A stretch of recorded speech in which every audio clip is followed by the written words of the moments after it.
দর্শক আপনাদের সবাইকে স্বাগত জানাচ্ছি আমাদের নিয়মিত আয়োজন টিবিএন অ্যানালিসিস প্রোগ্রামে। আপনারা জানেন আমরা এই অনুষ্ঠানে চেষ্টা করে থাকি আপনাদেরকে অভিবাসন, ট্যাক্স অথবা আপনাদের দৈনন্দিন জীবনে যেই জিনিসগুলো আপনারা ফেস করছেন বা সমস্যাগুলো আপনারা ফেস করছেন সেগুলোর নানা রকমের সমাধান অথবা আপনারা যদি চান সেগুলো নিয়ে নানা মন্তব্য আমরা সেখানে এই অনুষ্ঠানের মাধ্যমে বিশ্লেষণ করার চেষ্টা করে থাকি।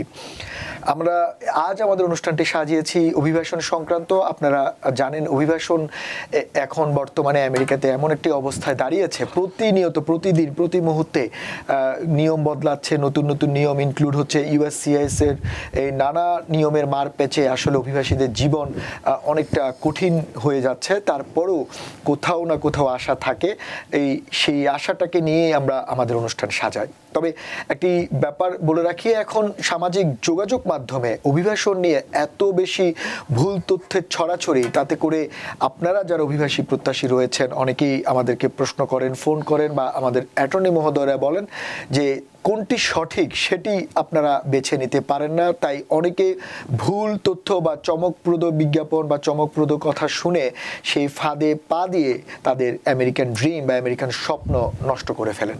কিন্তু কিভাবে আপনি এই জায়গা থেকে নিজেকে পরিত্রাণ করতে পারবেন, কিভাবে নিজেকে রক্ষা করতে পারবেন, কোন সঠিক পদ্ধতি বা কোন ধরনের নিয়ম আপনি মেনে চললে আপনার আমেরিকান ড্রিম পূরণ হবে, সেগুলো নিয়ে আমরা আজ আলোচনা করতে চাই। আমাদের টেলিভিশন স্ক্রিনে দেওয়া নাম্বারে আপনারা সরাসরি ফোন করে প্রশ্ন করতে পারেন অথবা আমাদের এই অনুষ্ঠান সরাসরি সম্প্রচার হচ্ছে ফেসবুক পেজে, সেখানেও আপনারা আপনাদের মতামত রাখতে পারেন। আর এইসব ব্যাপার নিয়ে কথা বলতে আমাদের সঙ্গে স্টুডিওতে উপস্থিত আছেন আপনাদের সবার প্রিয় অ্যাটর্নি মঈন চৌধুরী।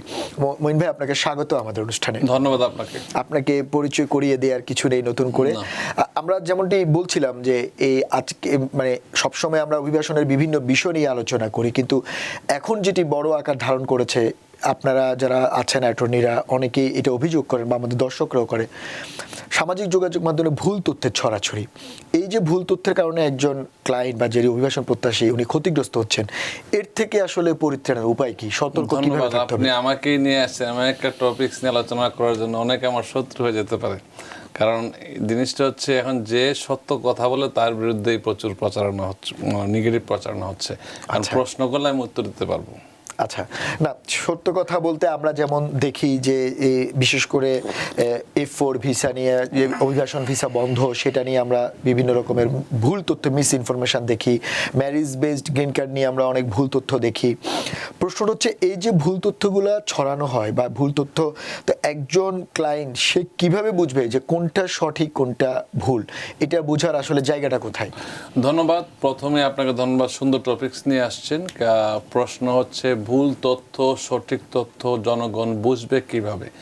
আমরা যেমন অসুস্থ হলে ডাক্তারের কাছে যাই, আপনিও কিন্তু অনেক ওষুধের নাম বলতে পারেন, আমিও বলতে পারি, কিন্তু মোস্ট ইম্পর্টেন্টলি আপনারা যখন সিরিয়াস অসুস্থ হয় গো টু ডক্টর, প্রফেশনাল ডক্টরের কাছে যাই। সেমভাবে আপনারা যদি কোনো বিষয় জানতে চান, অনেক তথ্য আপনারা নিজেরাই জানতে পারেন, কিন্তু সমস্যা হয় কি অনেকের ইংলিশে বোঝার ভুল, ব্যাখ্যার ভুল, এই কারণে অনেকে মিস ইনফর্মড হয়। সো আপনাদের উচিত হবে অসুস্থ হলে যেমন ডাক্তারের কাছে যান, যদি আপনি লিগ্যাল কোনো কনসেপ্ট, আপনার যদি কনসালটেশন প্রয়োজন হয়, you should talk to an attorney at law. Attorney at law বলতে আমরা কাদেরকে বুঝি? যারা আমেরিকার 50টা স্টেটের কোনো একটা স্টেটের লাইসেন্স প্রাপ্ত, তারাই হচ্ছে অ্যাটর্নি অ্যাট ল। ইমিগ্রেশন যে কোনো একটা স্টেটের লাইসেন্স নিয়ে অনেকে 50 state worldwide American immigration law practice করতে পারে। আমি যদি ভুল বলি আপনারা আমাকে সংশোধন করে দিতে পারেন, সমস্যা নেই। I been practicing for last 20 years আমেরিকার মধ্যে। আজকে সুখবর হচ্ছে আমার ভাতিজা আজকে হফস্টার ইউনিভার্সিটি থেকে জুরিস ডক্টর করলো, সেও রিসেন্টলি ভেরি নিয়ার ফিউচার সে লয়ার হবে। সো আমরা 2 জেনারেশন বর্তমানে অ্যাটর্নি অ্যাট ল হিসাবে কাজ করব। সো এটা বলছি এই জন্য যে সঠিক তথ্য পেতে গেলে আপনার সঠিক মানুষের কাছে যেতে হবে। আমার কাছে আসতেও বলছি না আপনাকে, কিন্তু আমরা যে সবাই ভালো এটাও বলছি না। অ্যাটর্নির মধ্যেও সবাই যে ভালো আমি কারোরটা অন্যটা গ্যারান্টি দিতে পারবো না। অনেকের সমস্যা আছে, অনেকের সমস্যা নেই। তো আপনি যদি মনে করেন একজন অ্যাটর্নির সাথে আপনি কথা বলে সন্তুষ্ট না হন, আপনি কন্ট্রাক্ট সাইন করার আগে বা আপনি কোনো কাজে অগ্রসর হওয়ার আগে 2-3 জন লয়ারের সাথে কথা বলেন, কারণ সমস্যাটা আপনার এবং আপনি সমাধান করতে বলে আপনারই ভালো। সেই ক্ষেত্রে যদি কনসালটেশন ফিতে অনেক লয়ারে কম টাকা নেয়, কেউ $200 নেয়, কেউ $100 নেয়, কেউ আবার অনেক সময় খুব কম প্রাইসে করে পরিচিত হলে। তো আপনি যদি 3 জনকে কম্পেয়ার করেন তখন বুঝতে পারবেন যে আসলে আপনি সঠিক তথ্য পাচ্ছেন কিনা। কিন্তু বেসিক যে মাইনর ইনফরমেশনগুলো আপনারা কিন্তু USCIS.gov এ গেলেই পাবেন, এটার জন্য কারোর প্রয়োজন হয় না। মানে অনেক সোর্স আছে কিন্তু তথ্য যাচাই করার। কনসালটেন্ট বলে, কনসালটেন্ট শব্দটা কিন্তু সঠিক না। কনসালটেন্ট কিন্তু লয়ারের পর্যায়ে পড়ে যায়। এখন আবার আপনি কথা বললে আমি আবার অনেকের শত্রু হয়ে যাব। কোনো ল বিষয়ে লাইসেন্স ছাড়া কনসালটেন্ট হওয়ার সুযোগ নাই। তখন আপনি ডাক্তারি, বাংলাদেশে যদি ডাক্তার হয়ে থাকেন, MBBS হয়ে থাকেন, মেডিকেল সায়েন্সে প্র্যাকটিস করতে পারবেন, আপনি প্রেসক্রিপশন লিখতে পারবেন না। This is consultation. সেমভাবে অন্য দেশের লয়ার, ব্যারিস্টার বলেন, কানাডা থেকে আসছে বা ব্রিটিশ, তারা কিন্তু দেশে লাইসেন্স ছাড়া প্র্যাকটিস করতে পারবে না। ফেডারেল ল প্র্যাকটিস করতে গেলে যে কোনো একটা স্টেট লাইসেন্স থাকলে চলে, এবং স্টেট ল প্র্যাকটিস করতে গেলে আপনারা কাউন্সিল করতে পারেন। যে কোনো স্টেটের কাউন্সিল উইথ জয়েন্ট রেসপন্সিবিলিটি নিয়ে কাজ করা যায়। আমরা যেমন বিভিন্ন স্টেট অ্যাক্সিডেন্ট কেস করি, এর না আমার যে লাইসেন্স অন্য স্টেট, যেমন ওরিগানে একটা ডেথ কেস করছি লাস্ট ইয়ারে, তো এটা কিন্তু আমি করি নাই, আমার যে অ্যাসোসিয়েট যে এখানে আছে, দে ডিড এভরিথিং। আমাদের নাম আছে কোর্টের ফাইলে, আমাদের নাম থাকবে যে জয়েন্ট রেসপন্সিবিলিটি। কিন্তু আবার অনেকে মনে করে মঈন চৌধুরী থাকলে উনি আবার একটা টাকা নিয়ে যাবে। আমরা কিন্তু এটার থেকে কোনো ক্লায়েন্টের পর্ষণ থেকে কোনো একটা পয়সা নিচ্ছি না। আমরা যে কাজটা হয়, দে ডু অল ওয়ার্ক, আমরা জয়েন্টলি কাউন্সিল করে কথা বলি আমাদের ক্লায়েন্টের সাথে। আমরা যদি চাই ওই কেসের আন্ডারে আমি একদিনের জন্য অ্যাডমিশন নিতে পারি ওই স্টেটের কোর্টে, যা অ্যালাউ করবে যে কেসের ক্লায়েন্টের সাথে এই লয়ার এখানে অ্যাডমিশন নেবে এটাকে প্রহক বিচে, মানে শুধুমাত্র এই কেসটার জন্য। সেই ক্ষেত্রে হচ্ছে কি আমাদের যে রেসপন্সিবিলিটি আছে ক্লায়েন্টকে সার্ভিস দেওয়ার রেসপন্সিবিলিটি এবং ভালো মন্দ জানার আমাদের ফুল অ্যাক্সেস থাকবে ফাইলে। সো ক্লায়েন্টের সুবিধা কি, আমাদের মাধ্যমে কোথাও গেলে সে ওই লয়ার তো পাচ্ছে, প্লাস একজন অ্যাটর্নি পাচ্ছে, অভিজ্ঞ অ্যাটর্নি পাচ্ছে, ওই স্টেটের না হলো জয়েন্টলি রেসপন্সিবল। কিন্তু ক্লায়েন্টের জন্য যে স্টেট ল অনুযায়ী যে কোন স্টেটে 1/3, কোন স্টেটে আরো কম বেশি থাকে, সো ওইটার থেকে সে ক্লায়েন্টের 1 পয়সাও বেশি, 10টা লয়ার কাজ করলো, ক্লায়েন্ট কিন্তু 1টা পয়সা বেশি দিচ্ছে না। আপনি তো আর্থিক ব্যাপারটি বলছেন, আমি আপনার কাছে যেটি বলতে চাচ্ছি যে আপনি বললেন যে অনেকগুলো সোর্স আছে। একজন অভিভাষক প্রত্যাশী যখন কোনো ব্যাপারে লয়ারের কাছে যায়, তার কিন্তু ওয়েবসাইট আছে, বিভিন্ন তথ্য মাধ্যম আছে যেখান থেকে সঠিক ইনফরমেশন পেতে পারে, তারপরেও ভুল তথ্য পায়। এই ভুল তথ্যের ক্ষেত্রে একটা জিনিস একটু আপনাকে বলি, যে আমরা কেস বাই কেস একটু যদি আলোচনা করি, সবচেয়ে বেশি মিস ইনফরমেশন ছড়াচ্ছে হচ্ছে আপনার ইভি ক্যাটাগরি, যেইগুলা আপনি হয়তো জানা আছে। আপনি যেহেতু অ্যাটর্নি, আপনাকে প্রশ্নের উত্তর দিতেই হবে, বা আমাদের দর্শকরা অনেকে অপেক্ষা। আজকে আমার এক প্রশ্ন নেব। হ্যাঁ, ইভি ক্যাটাগরিতে প্রচুর পরিমাণে ভুল তথ্য যাচ্ছে। EV1, EV2, EV3, আপনি জানেন ক্যাটাগরিগুলো, আমরা বিভিন্ন বিজ্ঞাপন বা অনেক লোকে বলে।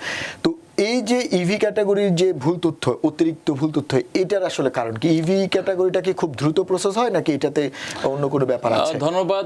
দ্রুত প্রসেস হয় বলতে পারবেন না, কারণ সব জায়গায় ব্যাকলগ কাজ করে। নাম্বার 1, যদি এখন যে কোনো ইমিগ্রেন্ট ভিসা যে 75টা দেশের নিষেধাজ্ঞা আছে, যে সাসপেন্ড আছে, এইগুলো আপনি যেই ক্যাটাগরিতে হন না কেন আপনাদের ভিসা এখন ইস্যু হবে না।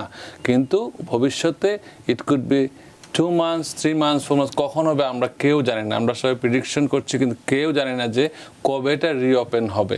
সো EB2-তে ইবি বেস, এমপ্লয়মেন্ট বেস যেগুলা, এগুলা ভালো আছে। ভালো যেগুলা খুব কুইক হচ্ছে EB1A, EB1 ক্যাটাগরিটা খুব কুইক হচ্ছে, EB2 NIW-টা কুইক হচ্ছে, কিন্তু সবাই কিন্তু কোয়ালিফাই করছে না। আমি যে সব কেস, আমি যখন পাই কেস, নষ্ট কেসগুলো আমার কাছে ভাই ঠিক করে দেন। কেন ঠিক করে দেন? কারণ তারা একই লয়ারের কাছে সবাই যাচ্ছে, একই ফর্ম। আগে যেমন অ্যাসাইলাম ফিল আপ করতে মানুষজন ফর্ম দেখা, কেউ হয়তো কোনো একটা ফাইল সে পাইছে এজেন্সি, সেটা দেখা হুবহু কপি করে নাম ঠিকানা বদলাই দিয়ে দিচ্ছে, কিন্তু কোনো ভেরিফাই করতেছে না এই লোকটা কোন ক্যাটাগরি কিভাবে যাবে। সেই জন্য আপনার একজন অ্যাটর্নি যদি থাকে, সে বুঝবে যে আসলে কতটুকু সঠিকভাবে করছে। কিন্তু অ্যাটর্নির এখন আমরা করছি কি, কেস পাওয়ার জন্য অনেকে মনে করছে এত মুখরোচক না হলে তো আসবে না। সো এই জিনিসটা আপনাদেরকে বুঝতে হবে। কিছু জিনিস EB2 যারা NIW, they should be qualified, তারা নিজেরাই কিন্তু অনেক কিছু জানে।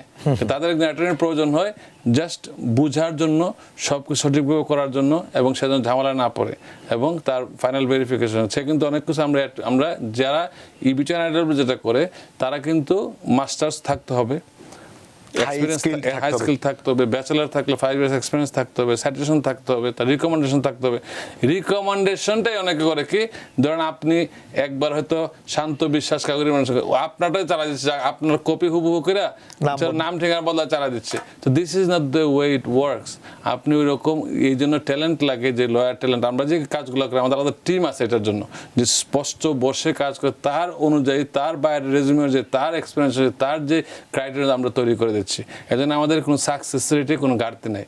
যারা যে শুধু কপি পেস্ট করে, ডিনাইট করে, কিছু করার নাই। সো এক্ষেত্রে আপনাদের বুঝতে হবে বায়ার্স বিহেভিয়ার। আমি সবসময় বলে থাকি, ম্যানেজমেন্টের ছাত্র ছিলাম এবং বিজনেস পড়েছি, মানে যে সার্ভিস বা সেবা বা আপনি পণ্য কিনবে, তার সতর্ক থাকাটাও জরুরি। সেটা তার মানে EV1 EV2 এবং EV3 আপনি এমপ্লয়মেন্ট বেসড, সেখানেও দেখা যায় যে অনেকে স্পন্সর করছে, কিন্তু যিনি করছে, আবারও বলি, আপনারা আমাকে ভুল বুঝবেন না, আমি কারো কোনো ধরনের নেগেটিভ কিছু বলার চেষ্টা করি। আমি শুধু আমাদের যে হত দরিদ্র যেই লোকগুলা আমেরিকায় আসার জন্য পাগল হয়ে বসে আছে, বা যারা এখানে আছে বিভিন্ন কাগজ, তাদের কাছ থেকে অনেক প্রতারণা করছে। সবাই করছে বলবো না, কিছু কিছু প্রতারণা করছে। প্রথমত হচ্ছে EV3-তে you must need an employer, এবং এমপ্লয়ারকে আপনি চিনতে হবে। এখন TBN যদি কাউকে স্পন্সর করে, আমি TBN এর কাউকে চিনলাম না, আমি বললাম যে XYZ TBN এর মাঝে হায়ার করতেছে, দিস ইজ রং কনসেপ্ট। যদি XYZ যদি TBN এর পক্ষ থেকে হায়ার করে, এই XYZ কিন্তু TBN এর সাথে কন্ট্রাক্ট, তারা TBN তাদেরকে পে করবে। TBN কিন্তু TBN-কে কিন্তু XYZ টাকা দিচ্ছে। TBN যদি মনে করেন ABCD কোম্পানি, তারা যদি কোনো এমপ্লয়ির কাছ থেকে টাকা নেয়, they will be in jail. আমি আবার বলবো, যদি এমপ্লয়ির কাছ থেকে যদি টাকা নেয় চাকরি দেওয়ার বিনিময়ে, she will be in jail. এটা কিন্তু তারা ধরতেছে অনেককে।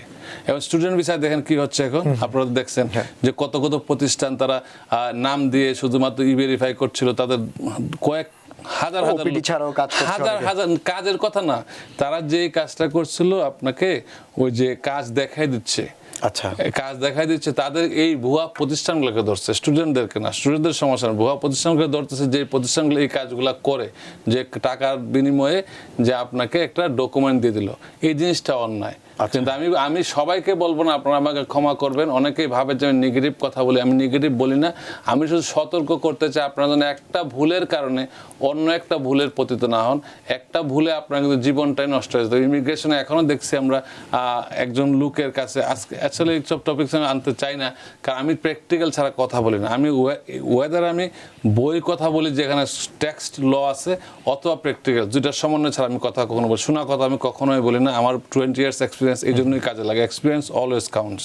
আচ্ছা, এটা তো গেলে ইভি ক্যাটাগরি।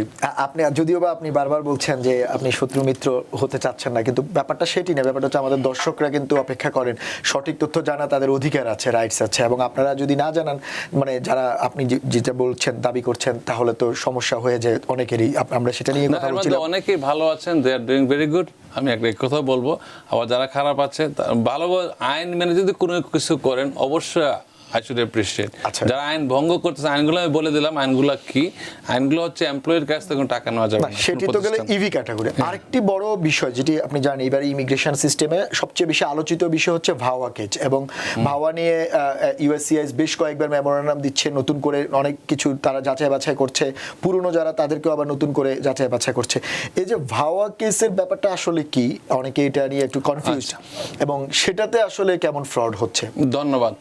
ভাওয়া যদি আপনারা বুঝতে চান, VAWA, violence against women's act, কিন্তু এটা কিন্তু এগেইনস্ট উইমেন না, শুধু ম্যান উইমেন বোথকে কভার করে।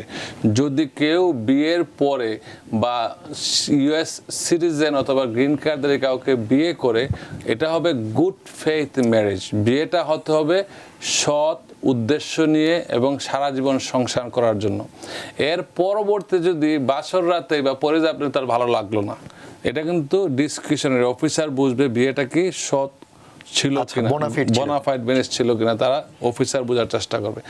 এরপরে যদি তার ভালো না লাগলো, অত্যাচারিত হয়ে থাকে, যদি সম্পূর্ণ নিট অ্যান্ড ক্লিনভাবে আপনার আলাদা হয়ে যান, সেপারেট হয়ে যান, কোনো সমস্যা নাই, এটা ভাবাতে আসবে না। কিন্তু যদি শারীরিক মানসিক টর্চার হয় অপর পক্ষ, যেই পক্ষ আমেরিকার স্থায়ী অধিবাসী বা নাগরিক, তখন এই যে ভিকটিম, যেই ভদ্রলোক গ্রিন কার্ড আবেদন করেছিল, সে বলতে পারে আমি পুরুষ বা মহিলা, আমার এগেনস্টে এই অত্যাচার করা হয়েছে, আমি সম্পর্ক রাখতে পারি না, সে আমাকে দেশে পাঠিয়ে দিয়েছে, হুমকি দামকি, অনেক ব্যাপার স্যাপার আছে এখানে, শারীরিক মানসিক অনেক প্রমাণ দিতে হয়, অনেকগুলো প্রমাণ দিতে হয় এখানে।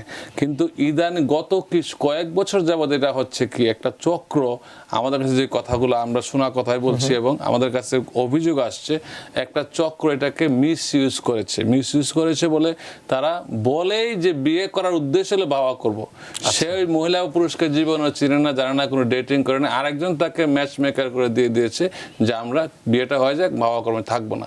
একটা বাঙালি লোক অথবা একটা কালো ভদ্রলোক বা সাদা ভদ্র বাঙালির কারোর সাথে বিয়ে হলো, এখন তাদের জীবনে একদিন একসাথে থাকে নাই, বিয়ের পরে কোনো ব্যাট শেয়ার করে নাই, বিয়ের পরে তাদের কোনো একসাথে কোনো ডকুমেন্ট নাই, পরের দিন থেকে সে ভাবা চলে গেল। সেই ক্ষেত্রে আগে অনেক হয়তো গ্রিন কার্ড পেয়ে গেছে, এই যে পেয়ে গেছেন আপনার গ্রিন কার্ড, ওটা কিন্তু নিরাপদ না। Those things they're investigating, HSI, the Homeland Security investigate করতেছে এগুলো, যে আসলে কি তারা সঠিকভাবে দিয়েছিল কিনা। যদি সঠিকভাবে না দিয়ে থাকে, যদি মনে হয় যে উদ্দেশ্যটাই ছিল যে ইয়ার মাধ্যমে, ব্রোকারের মাধ্যমে ফ্রড করার জন্য, দেন they can revoke, they can investigate, they can do lot of stuff, they can put them in removal proceedings. সেই জিনিসটা মাথায় রাখতে হবে। সত্যিকারের বিয়ে হয়ে থাকে আর যদি আপনি অত্যাচারিত হয়ে থাকেন, আপনি ভাবা করতে পারেন। It's good. আমেরিকা কিন্তু এই জন্য আইন রয়েছে, আমেরিকার সবার জন্য আইন রেখেছে।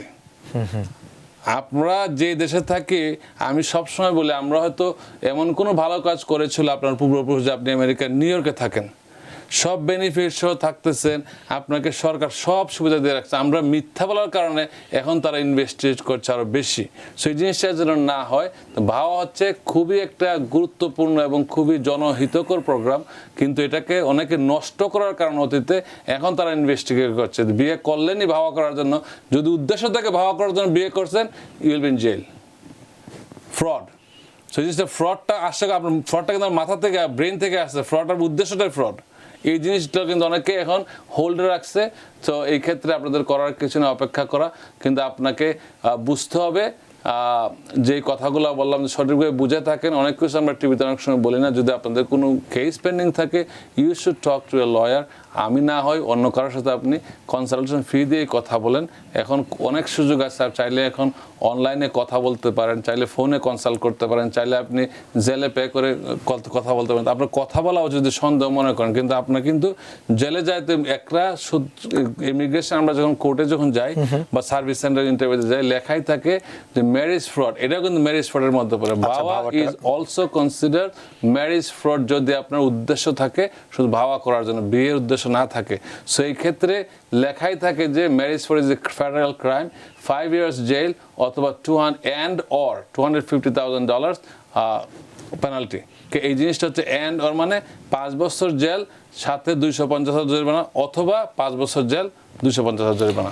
আচ্ছা, যেহেতু ম্যারেজের কথাই আপনি উঠালেন, ম্যারেজ বেসড আলোচনা যখন হয় গ্রিন কার্ডে, এমনও আছে অনেকে, বিশেষ করে আমাদের অনেক দর্শকে প্রশ্ন করে থাকেন, যখন ম্যারেজ কন্ডিশনাল থাকে, কন্ডিশনাল গ্রিন কার্ড থাকে, তখন অনেকে ডিভোর্স হয়ে যায়, অনেকে যেটা আপনি বললেন যে ছাড়াছাড়ি হয়।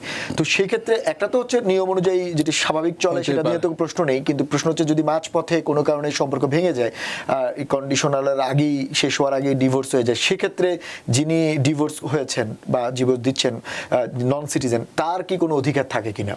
দেখেন, এটা একটা আমেরিকার ফোর ফাদাররা যে তথ্য রেখে গিয়েছিল ইমিগ্রেশনে, তারা কিন্তু সুন্দরভাবে বুঝে রেখেছিল। তারা এটা জানে এরকম হতে পারে, আমেরিকা আসার পরে 2 বছর কন্ডিশনাল গ্রিন কার্ড পাবে, অথবা আমেরিকা অ্যাডজাস্টমেন্ট করবে 2 বছর গ্রিন কার্ড, তারপরে মাঝে হয়তো বিয়েটা ভেঙে যেতে পারে।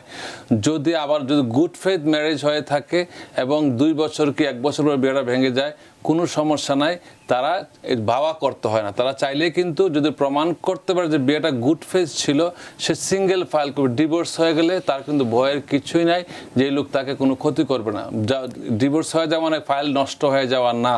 আপনি গুড ফেথ ম্যারেজ থাকলে আপনি সিঙ্গেল ফাইল করতে পারেন। আমাদের ডিভোর্স হয়ে গেছে বলে তাদের কিন্তু খুব সঠিকভাবে সুন্দরভাবে গ্রিন কার্ডটা পার্মানেন্ট হয়ে যাবে। কিন্তু আমাদের কনসেপ্ট কি মানে হচ্ছে, ভাবাটাই তার মানে একটা তার বিরুদ্ধে কিছু করতে হবে। এটাই নেসেসারি না যে তার বিরুদ্ধে কিছু করতে হবে, আপনাকে তাকে ধ্বংসই করতে হবে। আবার যদি আপনি মনে করেন যে কেউ আপনাকে প্রতারণার উদ্দেশ্যে বিয়ে করেছে, তখন যেই লোক প্রতারিত হয়েছে সেই লোকও কিন্তু আবার অপোজিট পার্টির বিরুদ্ধে আইনের আশ্রয় নিতে পারে এবং সে অপোজিট পার্টির গ্রিন কার্ড বাতিলও করতে পারে চাইলে।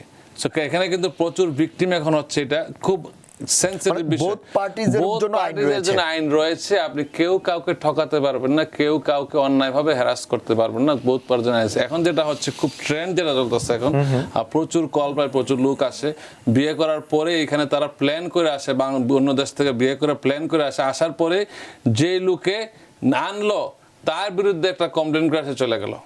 মানে say this is the normal trend. এগুলো ঠিক না, এগুলো ঠিক না। একজন উপকার করলো আপনাকে তারাই না আপনি মিথ্যা তথ্য দিয়ে ধরায় চলে গেলেন। সো এই জিনিসটা ঠিক কখনো উচিত না। আর এই যে মিথ্যা তথ্য, আবার বলে মিথ্যা তথ্য মামলা করলে যদি ধরা পড়েন কোনো সময়, এগুলো এখনো শুরু হয় নাই। আমেরিকান সরকার মনে করে যে শপথ করে যা বলেন সবই বুঝি সত্য, কিন্তু থার্ড ওয়ার্ল্ড কান্ট্রির লোকগুলো যে শপথ করেই মিথ্যা বলে তারা এটা বুঝে নাই। এটা আস্তে আস্তে বোঝা শুরু হবে তখন সব কিছু ধরবে। আচ্ছা, এইটি যখন আপনি বলছেন ফ্রডের ব্যাপারে, আমরা একটা নিউজ দেখলাম ইউএসসিআইএস বা বিভিন্ন জায়গায় আসছে, পুরনো গ্রিন কার্ড অনেকেরই ধরছে বা বাতিল করছে এবং ডিন্যাচারালাইজডের জন্য ডিপার্টমেন্টও করেছে। এই যে পুরনো গ্রিন কার্ডধারীদেরকে, যাদেরকে গ্রিন কার্ড বাতিল করছে, এটা আসলে কারা, কাদের বাতিল করছে? ধন্যবাদ। পুরনো গ্রিন কার্ড যাদের বাতিল করছে, আপনাকে এতক্ষণ যে আলোচনা করলাম সব এটার মধ্যে পড়ে। যে হচ্ছে ফ্রড করে বিয়ে করেছে, মানে উদ্দেশ্যটাই ছিল ফ্রড। আবার কেউ হয়তো ইবিথিতে গ্রিন কার্ড পেয়েছে, যেই প্রতিষ্ঠান থেকে গ্রিন কার্ড দিয়ে নিয়ে আসার কথা ছিল, আসার পরে এই প্রতিষ্ঠানে সে কোনো কাজই করে নাই, যায় নাই, প্রতিষ্ঠানের এক্সিস্টেন্স ছিল না, তাদেরকে যখন জানতে পারতেছে দিস ইজ এ ফ্রড, তাদের গ্রিন কার্ড বাতিলের প্রক্রিয়া হচ্ছে। কেউ মিথ্যা তথ্য দিয়ে গ্রিন কার্ড পেয়েছে, আগে হয়তো দেশে কোনো তার বিয়ে ছিল, সেটা গোপন করে এখানে আরেকটা বিয়ে করেছে, সে হয়তো উল্লেখ করে নাই, এটা হচ্ছে ম্যারেজ ফ্রড। কেউ হয়তো জন্ম তারিখ, মিথ্যা জন্ম তারিখ দিয়ে আমেরিকায় এসেছে, আসার পর গ্রিন কার্ড পেয়েছে, আসলে জন্ম তারিখ ছিল ভিন্ন, 2-3 বছর কম ছিল, তাদের গ্রিন কার্ড বাতিল হচ্ছে। আর যে কথাগুলো বললাম, এই সবগুলা যদি আপনারা নাগরিকও হয়ে যায় over the period of time 5 years পরে, এই নাগরিকত্বটা কিন্তু বৈধ পথে হলো না বিদায় এটাও কিন্তু বাতিলযোগ্য। তবে ডিন্যাচারালাইজেশন যে কস্ট আছে এটা কিন্তু খুবই সেনসিটিভ। এই যেই কোর্টে বাতিল করার ক্ষমতা ইমিগ্রেশনের মাধ্যমে কোনোভাবেই ন্যাচারালাইজেশন সিটিজেন বাতিল করা যায় না, একমাত্র এখতিয়ার আছে ফেডারেল ডিস্ট্রিক্ট কোর্ট জাজের। তো ফেডারেল ডিস্ট্রিক্ট কোর্ট জাজ যে কাছে যদি অভিযোগ করে, নিজের নাম তথ্য দিয়ে অভিযোগ না করলে হয়তো তারা এত দূর আগবে না। নাম ঠিকানা দিয়ে তথ্য দিয়ে যদি কথা বলে যে আমি তার এই সম্পর্কে এই ডকুমেন্ট জানি, কারণ অনেকে আছে আবার জেলাসি হয়। আমি বললাম না, আমেরিকা দুইটার দিকে কিন্তু আইন রাখছে। অনেকে আছে জেলাসি হয়, ঠিক আছে আমি তারা আনছিলাম, তারা এখন বাইর করে দেবো, তো একটা মিথ্যা তথ্য দিয়ে আমি কেস করে দিলাম। তো মিথ্যা তথ্য দিয়ে কেস করলেন যখন, এটা কিন্তু তারা কিন্তু আমলে নেবে না, কারণ আপনার কথা তারা বিশ্বাস করে লাখ লাখ ডলার খরচ করবে। দেন ইজ সাম প্রুফ। আপনি বললেন যে তার জন্ম তারিখ ভুল দিয়েছিল বা দেশে আরেকটা বিয়ে ছিল, তখন তো বুঝাইতে হবে, দেশকে কামিয়ে দিতে হবে, কিছু দিতে হবে। তারা বলে না আমার বন্ধু বলছে, আমরা শুনছি। এখন মানুষের ডিস্টেন্স রিলেশনে অনেকের এমনি আতাল, মানে কীরকম যেন হয়ে গেছে, সাইকোলজিক্যাল ইস্যুটা এখন খুবই বড় ব্যাপার। আর সবাইকে আমি বলবো, তারপর ডিপ্রেশনটা কিন্তু খুব অহরহ হচ্ছে। আর ডিপ্রেশন থেকে মানুষ অনেক, ফেসবুকে কথা বললেন না, অনেকে যা তা ফেসবুকে লিখে, আপনি শান্ত বিশ্বাসের নামে যা ইচ্ছা লিখলো, কিন্তু তার বিরুদ্ধে আপনি কী করবেন? সে তো অসুস্থ, he is sick or she is sick, তার বিরুদ্ধে আপনি করলে কী করবেন? হয়তো ইশারা ইঙ্গিতে আপনার কথা বললো, অথবা আপনি এটা না, কিন্তু অন্যজন বুঝছে এই শান্তকে বলছে, আসলে শান্ত এটা না, কিন্তু এদের কী করবে? এদের বিরুদ্ধে ওরা অসুস্থ, ওদেরকে চিকিৎসা করা দরকার। কিন্তু ওদের যদি আবার কোনো ইমিগ্রেশন পেন্ডিং থাকে, অভিযোগ যায়, সমস্যা হবে হয়তো, বা তারা এটা কেয়ার করেন। এই জন্য সবাইকে বলি যে আমেরিকায় মানসিক রোগটাও কিন্তু খুবই সেন্সিটিভ, অনেকে আক্রান্ত, যারা কম বেশি সবাই আক্রান্ত, কিন্তু ওদের মাত্রা অনেক বেশি। সে পাশাপাশি এটাও সত্য যে যেই যাই করুক না কেন, নিজের কমিউনিটির দিকে আসলে খেয়াল রাখা উচিত, মানে তথ্য ছড়ানোর আগে, কারণ নিজের কমিউনিটি ছাড়া তো আসলে কেউ এখানে পরিচিতি নেই। মঈন ভাই, আমাদের অনেক দর্শকে আমাদের অনলাইনে কিছু প্রশ্ন রেখেছেন। খান সিদ্দিকী বলছেন ওনার ওয়াইফের ইন্টারভিউ হয়েছে ঢাকা এমবেসিতে এবং তাকে বলা হয়েছে পোস্ট যখন ওপেন হবে তখন ভিসা দিবে, উনি জানতে চায় আসলে কি এটা সঠিক কিনা? জি, আসলে এটা সঠিক, কারণ আপনাদেরকে 220 তে লেখাই থাকে এবং 3টা কলাম আছে, যে কোনো একটাতেই দাগ দিতে পারে। প্রথমটা হচ্ছে চার্জেবিলিটি, আর দ্বিতীয় তৃতীয় একই জিনিস। অনেক সময় দুইটাতে দাগ দিয়ে যে 75 কান্ট্রির ভিসা পজ থাকার কারণে ভিসা দিতে পারছে না, এটা আসলে সঠিক। আপনাদের ভয়ের কোনো কারণ নাই, এটা শুধু বাংলাদেশের জন্য না, 75 কান্ট্রিজ ইনভলভ। এটা জটটা হয়তো today or tomorrow, sooner or later এটা খুলবে, কিন্তু অনেকেই হয়তো বাদ পড়ে যদি পাবলিক চার্জ হয়ে থাকেন। আশা করি কেউ পাবলিক চার্জ বর্তমানে হবেন না, এবং এটার দিকে খেয়াল রাখবেন যে আসবে। আমি আগেও বলেছি আপনাদের প্রোগ্রামে যে একটু স্কিল নিয়ে আসার চেষ্টা করবেন, আর কোনো তথ্য গোপন করবেন না। তথ্য গোপন করা মানে আপনি তার তথ্য গোপন করলে যদি কোনো সময় ভিসা আপনি না পান, আমরা কিন্তু আপনার পক্ষে ফাইট করতে পারবো না। কিন্তু যদি সঠিক তথ্য দিয়ে থাকেন, সব সঠিক থাকে, আপনার পক্ষে আমরাই ইমিগ্রেশনে লড়তে পারবো। আচ্ছা, পাবলিক চার্জের কথা বলেছেন, আমি সেটা নিয়ে কথা বলবো। তার আগে মোহাম্মদ আলমগীর হোসেন খান তিনি বলছেন Dhaka embassy visa interview letter issue করছে ডকুমেন্ট কোয়ালিফাইয়ের ডেট সিরিয়াল অনুযায়ী, সেক্ষেত্রে F1 F2B এসব ক্যাটাগরি বার্ষিক কোটা পূরণ হচ্ছে না উনি দাবি করছেন। তা ওনার কথা হচ্ছে সিরিয়াল অনুযায়ী ইন্টারভিউ লেটার ইস্যু করবে কখন, নাকি আগের মতো প্রতিটি ক্যাটাগরিতে তার নিজস্ব গতিতে চলবে? ধন্যবাদ। আপনি যে প্রশ্নগুলো করছেন, আমি মনে হয় অ্যাম্বাসাডারের ভালো হতো। আমি এইবার অ্যাম্বাসাডারের সাথে দেখা হয় না, আমার যে ইলেকশন পারপাসে ছিলাম, নেক্সট গেলে অবশ্যই দেখা করবো, এই কথাগুলো আমি বলবো। আমি যতবারে যে ইউএস অ্যাম্বাসাডারের সাথে মিটিং করি, আমি জনগণকে নিয়ে কথা বলি 2014 সাল থেকে, এগুলো তো পাবলিকলি দেই না। সো যে কথাগুলা, এটা হচ্ছে অনেকে মনে করেন যে তার পরিচিত একজন ফ্রেন্ডের হয়তো 2 মাস আগে 2 মাস পরে কোয়ালিফাই হয়েছে, তাদের ইন্টারভিউ রাখছে আগে। আমি এটা আপনাদের বলে দিচ্ছি, এটা স্বাভাবিক নিয়ম। কাউকে আগে ডাকবে, কাউকে পরে ডাকবে। কারো হয়তো ইনভেস্টিগেশন শেষ হয় নাই, কারো হয়তো অ্যাডমিনিস্ট্রেটিভ প্রসেস শেষ হয় নাই। তো এই ক্ষেত্রে যে আপনার বন্ধুটা আগে ডাকছে, আপনারটা কেন পরে ডাকছে, এটা চিন্তা করেন না। আলটিমেটলি সবাই যদি প্রপারলি কাজ করে থাকেন, ভিসা পাবেন। এটা কিন্তু আবারও বলছি, যদি আইনের বাদে মিথ্যা তথ্য দিয়ে থাকেন, তাহলে আমরা আপনার জন্য কোনো ধরনের ফাইট লিগ্যাল ব্যাটল যেতে পারবো না। এজন্যই আমরা আইনের ভাষায় বলি সবাইকে, যে বিচার প্রার্থীকে পরিষ্কার হাত নিয়ে আসতে হবে, সেজন্য স্বচ্ছ থাকে। বিচার প্রার্থী যদি মিথ্যা তথ্য দেয়, আমরা তার পক্ষে এখন তো সেটি আরো বেশি পরিমাণে গুরুত্বপূর্ণ হয়ে দাঁড়িয়েছে। আরেকজন আয়েশা আক্তার, উনি বলছেন উনি 2025-এর 14 ফেব্রুয়ারি উনার ওয়ার্ক পারমিট রিনিউর জন্য আবেদন করেছিলেন। এরই মধ্যে উনি 3বার ইনকোয়ারি করেছেন, স্টিল উনার ওয়ার্ক পারমিট এখন আসেনি, উনি কি করবে? ধন্যবাদ। আপনি আপনার যদি অ্যাটর্নির মাধ্যমে করে থাকেন, অবশ্যই অ্যাটর্নির সাথে যোগাযোগ করবেন। সে আপনার পক্ষ হয়ে লিখবে এবং সে একটা রেসপন্স পাবে, ডেফিনেটলি মনে করি। আচ্ছা, আমরা একটু পাবলিক চার্জ নিয়ে কথা বলছিলেন। আপনি পাবলিক চার্জ অনেকেই বলছেন, কিন্তু প্রশ্ন হচ্ছে যে এখন অনেকেই যখন এমবেসিতে যাচ্ছে তাদেরকে একটা ফর্ম দিচ্ছে 212 এর এই টাইপের, আপনি ভালো জানতে পারবেন এটি কেন দিচ্ছে হঠাৎ করে? ওকে, সেকশন 2টাই খুব বহুল পরিচিত এখন, 221G, আর যেটা খুবই ডেঞ্জারাস সেটা হচ্ছে 212F4।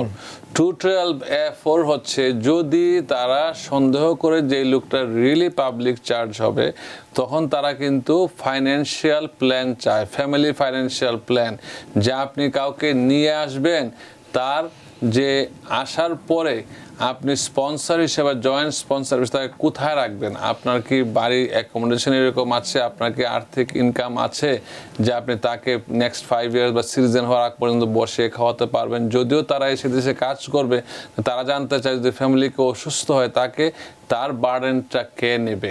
এইগুলা আপনারা যদি নিউ ইয়র্কে থাকেন বুঝবেন না, কিন্তু অন্য স্টেটে যারা আছেন তাদের কিন্তু একটা সময় তারা যদি গ্রিন কার্ড থাকে, তারা কিন্তু কোনো সরকারের সুবিধা পায় না, তাদের জন্য আপনাদের ইন্স্যুরেন্স, হেলথ ইন্স্যুরেন্স কিনতে হয়। সো এই ক্ষেত্রে তাদেরকে জানতে চায় যে যেই ভদ্রলোক তাকে স্পন্সর করছে বা জয়েন্ট, তারা কি এই ভদ্রলোকের পরিবারকে আমেরিকায় থাকা, খাওয়া, ভরণ পোষণ দিতে পারবে কি না। এই ক্ষেত্রে আপনাদের ব্যাংকে টাকা থাকা কতটুকু ইম্পর্টেন্ট, আপনারা মনে করেন 5 বছর একটা ফ্যামিলি পালতে কত টাকা লাগে, আপনার বাড়ির সাইজ কত ডিপেন্ড করে, আপনার ইনকাম কত, ক্যাটাগরি লেভেল কত, আপনার ফ্যামিলি মেম্বার কত ডিপেন্ড করে। এই ক্ষেত্রে আপনাদের মানে সিরিয়াসলি নিতে হবে। যদি আপনারা ফুলফিল করতে না পারেন উইদিন 1 ইয়ার স্যাটিসফ্যাক্টরি, তাহলে কিন্তু আপনার ভিসা ডিনাই। রিফিউজ আর ডিনাই কিন্তু 2 জিনিস। রিফিউজ মানে অ্যাডমিনিস্ট্রেটিভ প্রসেসিংয়ে থাকতে পারে, ডিনাই মানে একবার বাদ হয়ে গেল।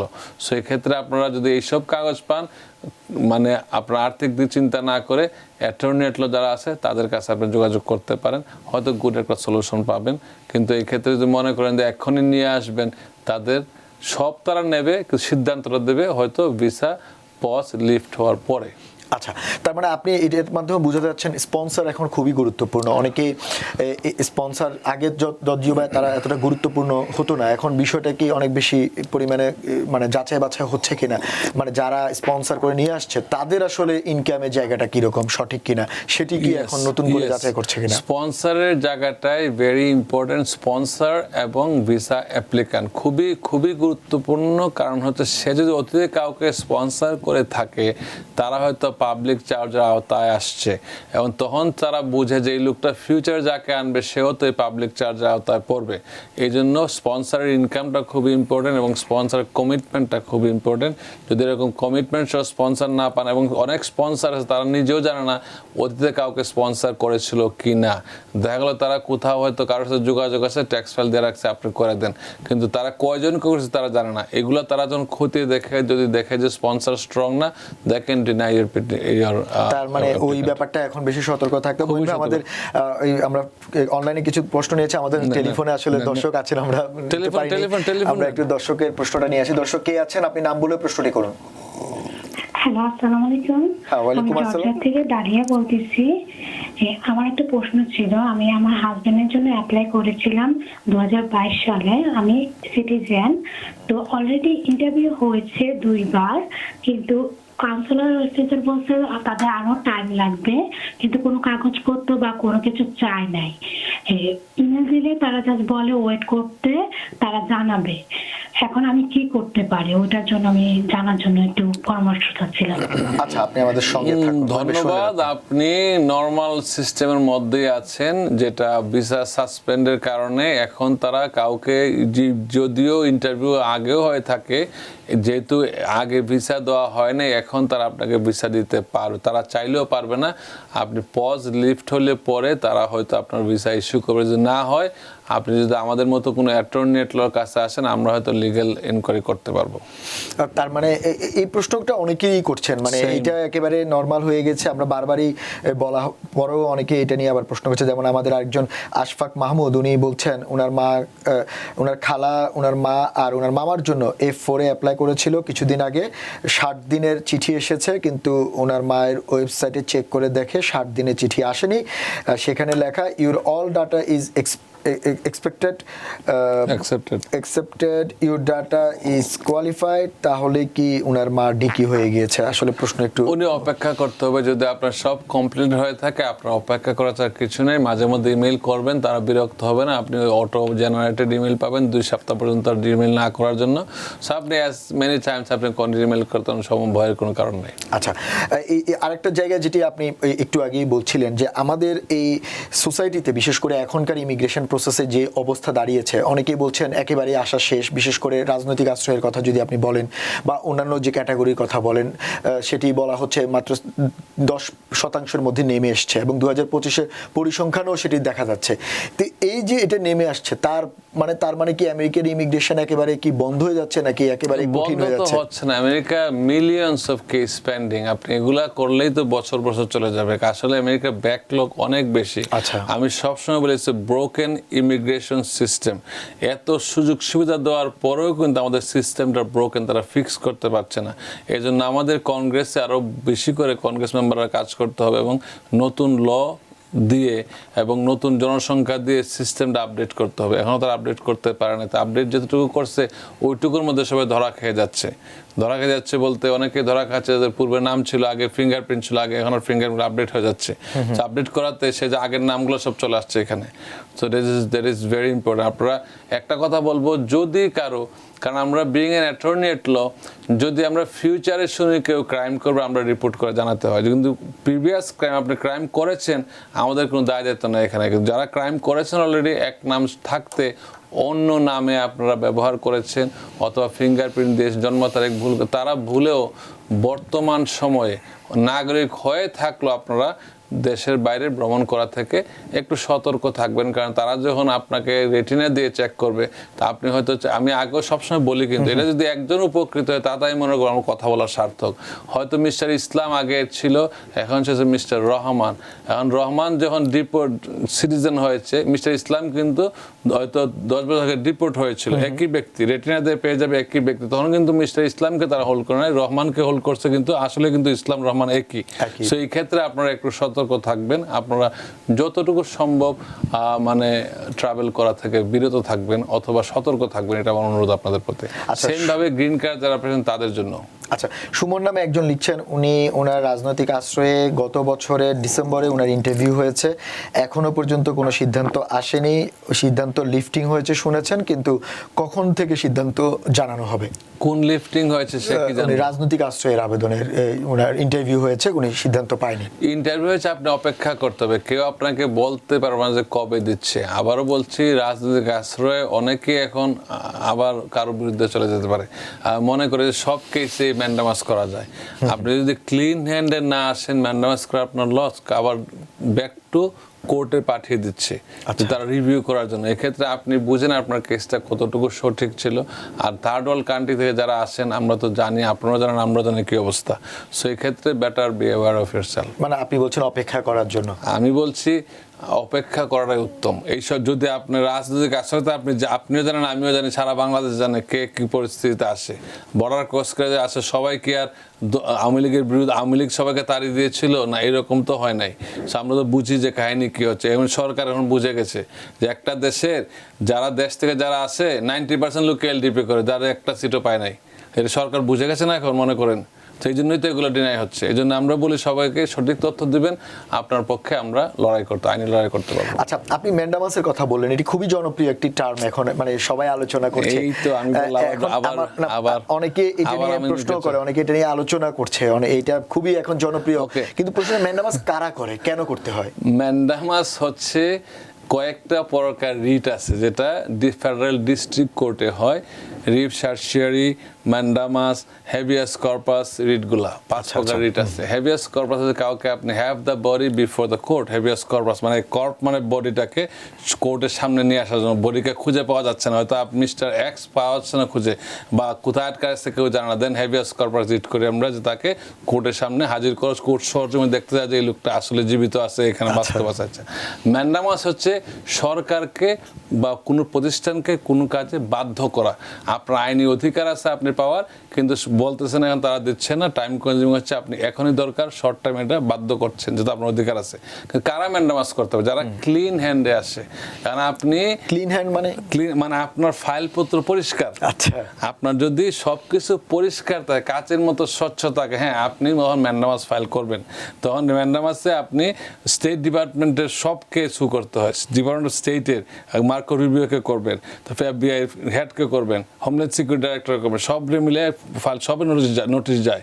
যে এখন যদি আপনি যখন গেলে আপনার ফিঙ্গারপ্রিন্ট হয়তো অতীতে কোনো সময় অ্যারেস্ট হয়েছেন, আপনি ভুলে গেছেন, তখন দেখা গেল আপনি এগুলো ফাইলে উল্লেখ করে নাই, অথবা আপনি অ্যাসাইলাম ফাইল করছেন, আপনার ফাইলের মধ্যে অর্ধেকই মিথ্যা, বা এফিডেভিট দিচ্ছিল যে লোক সেও নাই, এক্সিস্টেন্স নাই, অথবা আপনি একটা গল্প আপনি কপি করেছেন, এখন দেখা আপনার গল্প আবার যখন জিজ্ঞেস করবে বলতে পারছেন না, then you are in trouble.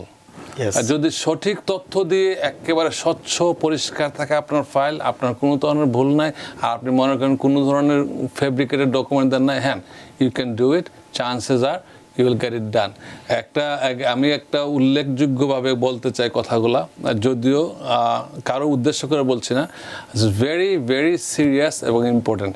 অনেকেই বর্তমানে যারা অ্যাসাইলাম ফাইল করেছেন, তারা যদি না হচ্ছে, আমি প্র্যাকটিক্যাল আমি হচ্ছে বলতেছি, তারা সিটিজেনশিপে অ্যাপ্লাই করেছে, মনে করে অ্যাপ্লাই করার পরে সিটিজেনশিপে অ্যাপ্লাই করলো, তার ইন্টারভিউর সময় তারা জিজ্ঞেস করলো, how did you receive your green card, how did you get your green card, asylee থেকে অ্যাসাইলাম অ্যাপ্রুভ হয়েছে।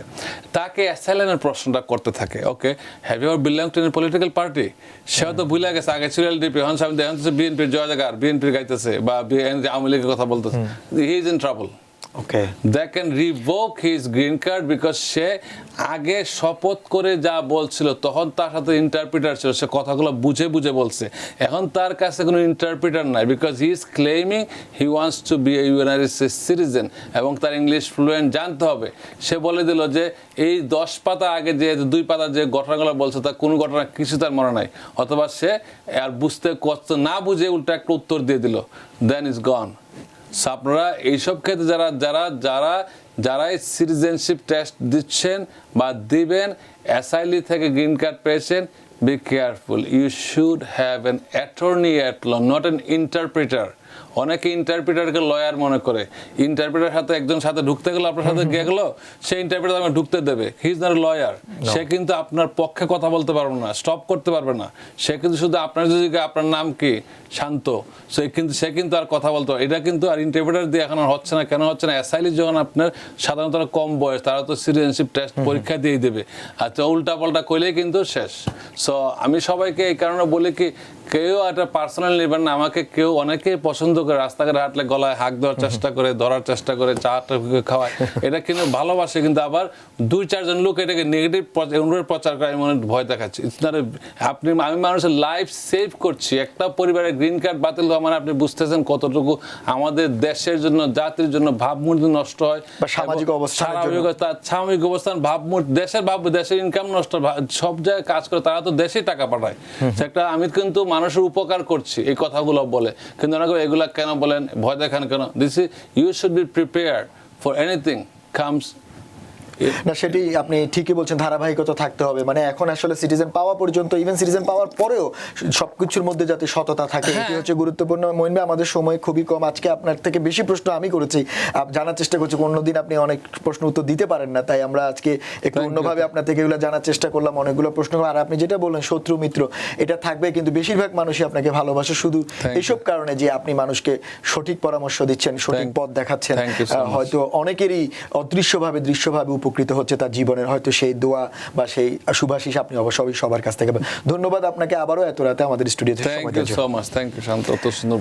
দর্শক, সেই সাথে আপনাদেরও বিশেষ ধন্যবাদ। যেমনটি আমাদের অ্যাটর্নি মহোদয় বলছেন যে আপনি আপনার এই অভিবাসনের পুরো প্রক্রিয়াতে সৎ থাকতে হবে, এবং বিশেষ করে সামাজিক যোগাযোগ মাধ্যমে চটকদার বিজ্ঞাপন, মানুষের মুখের কথা শুনে আপনি কখনোই ফাঁদে পড়বেন না। আপনি একজন সঠিক অ্যাটর্নির পরামর্শ নিন, কারণ এটি আসলে ছেলে খেলা নয়, এটি আপনার জীবনের স্বপ্ন, আপনার পরিবারের স্বপ্ন।